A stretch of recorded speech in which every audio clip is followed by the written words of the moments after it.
భగవద్గీత 15వ అధ్యాయం 14వ శ్లోకంలో కృష్ణుడు అంటాడు, నేనే మనుషులందరి శరీరంలో అగ్ని రూపంలో ఉంటాను.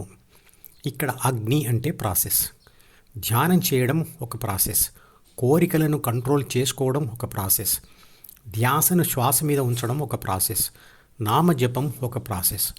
ప్రతి ప్రాసెస్కు ఏదో ఒక ఫలితం ఉంటుంది. ఈ ప్రాసెస్ల ఫలితం 4 రకాల అభివృద్ధి.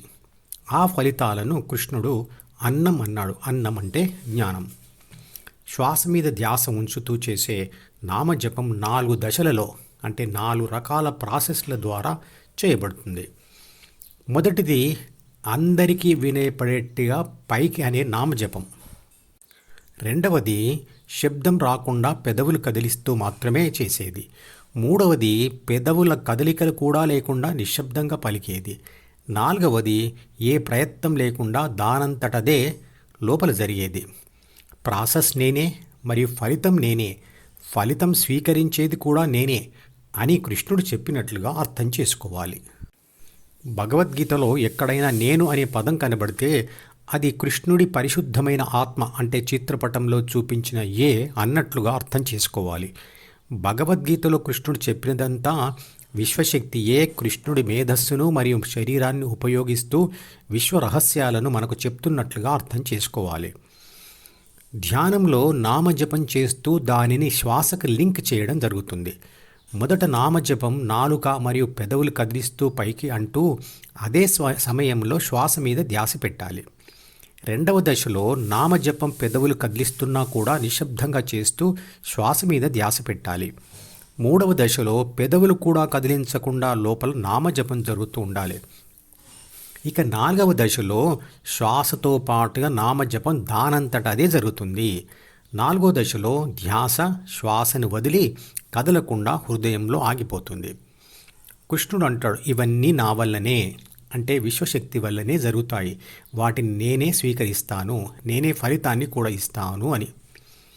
భగవద్గీత 18వ అధ్యాయం శ్లోకం 65లో కృష్ణుడు అర్జునుడితో ఇలా అంటాడు, ఇతర ప్రాపంచిక సమాచారం మరియు కోరికల మీద ధ్యాస పెట్టకుండా నా మీదే సంపూర్ణమైన ధ్యాస ఉంచు. అలా చేయడం వల్ల నువ్వు నన్ను పొందుతావు. ఇక్కడ కృష్ణుడు నా మీదే సంపూర్ణమైన ధ్యాస ఉంచు, అప్పుడే నన్ను పొందుతావు అని అనడంలో అర్థం ఏమిటంటే విశ్వశక్తి అంతటా వ్యాపించి ఉన్న అది హృదయం ద్వారానే పొందబడుతుంది. పైన ఉన్న చిత్రపటం ద్వారా దీనిని ఇలా అర్థం చేసుకోవచ్చు.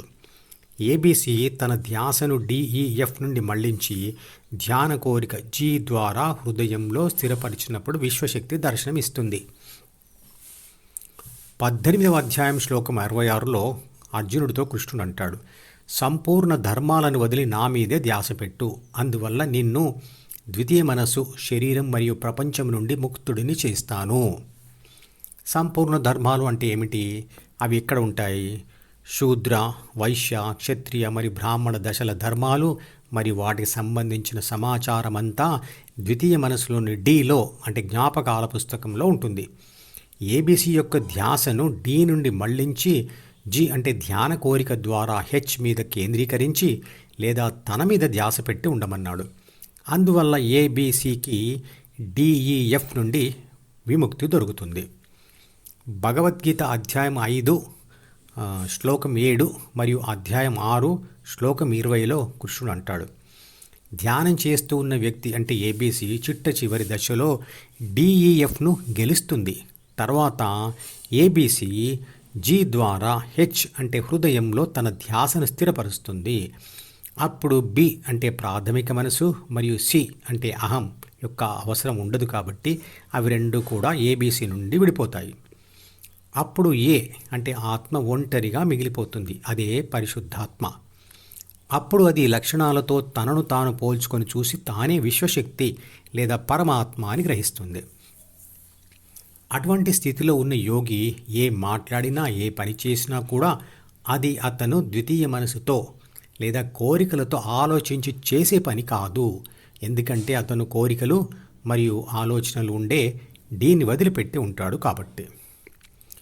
అధ్యాయం 6 శ్లోకం 29, ఆ స్థితిలో ఉన్న యోగి ప్రతి జీవిలోనూ మరియు జీవన్ లేని పదార్థాలలో కూడా విశ్వశక్తి యొక్క ప్రతిరూపాలు అయిన ఏదో ఒక శక్తిని చూస్తాడు.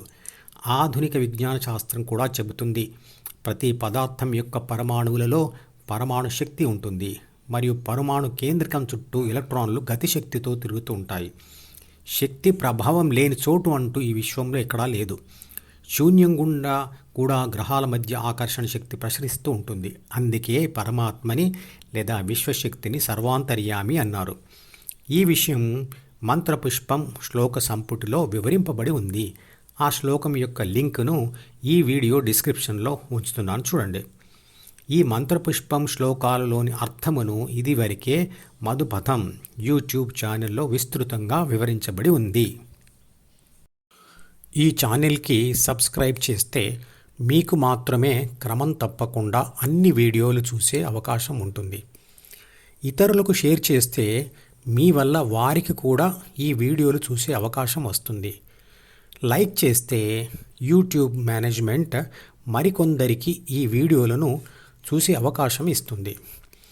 మీరు సబ్స్క్రైబ్, షేర్ మరియు లైక్ కూడా చేస్తే ఎక్కువ మందికి ధ్యానం గురించి తెలిసి సనాతన ధర్మాన్ని వ్యాపింపచేసి దానిని కాపాడే ప్రయత్నం చేస్తారు. ధర్మో రక్షతి రక్షితః.